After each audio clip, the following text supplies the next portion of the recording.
The frying pan was originally invented as a primitive shield against rain. This is false. In reality, it exists to absorb heat, comply with standards, and eventually disappoint someone named Steve. Once metal agrees to be useful, it arrives as a coil. Not free, not curious, just waiting. The steel judges unwind it slowly, like corporate policy written in aluminum. Pressure descends. Circles are punched out without discussion.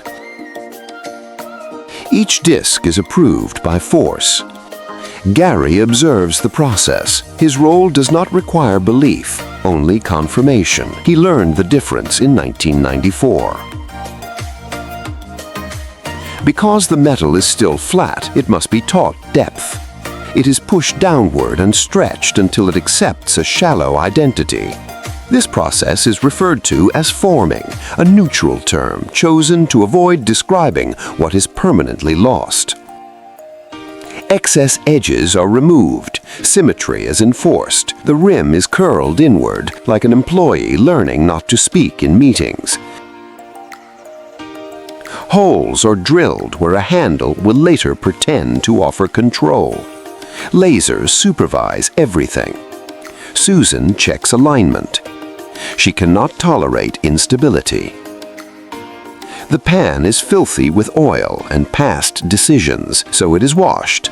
Chemicals strip away residue. Abrasion gives it texture. This is preparation, not care. A robotic arm lowers itself and applies coating. The robotic arm applies the coating with the precision of intimacy, minus intention, attachment, or future obligation. The surface becomes non-stick, emotionally and chemically.